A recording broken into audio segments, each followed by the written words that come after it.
Would you like to tell us a little bit about the film? Yes, it is a rom-com.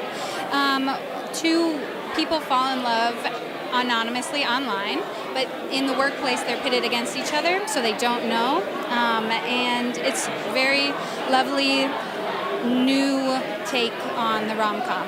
So how do you feel to be selected in Soho International Film Festival, New York City, in your hometown? I feel great. It's so awesome to be here and to share this story with New Yorkers and friends and family, and it is a very New York film, so I'm very excited.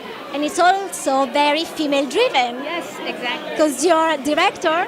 Yes, Natasha Straley is our director. Our producer is Martha Francis Williams. Our cinematographer is Natalia Bugadelis. And the two leads are Lori Lang and myself. Beautiful. We have so many women in film tonight, which is really exciting to see. What else is ahead on you? Oh gosh, we're doing the festival circuit with Up or Out, and we are. It is a short film, and we have a feature in pre-production. We have the script. We're trying to make that happen. So it's like a pitch, kind of short film to pitch. Yeah, it stands alone and it's lovely by itself, but it really comes to life in the feature script. So that's kind of what we're taking steps towards. Yeah. Beautiful. Congratulations. Thank you. Good luck with everything. Break a leg. I look forward to seeing it. Thank you. Thank you. Ciao.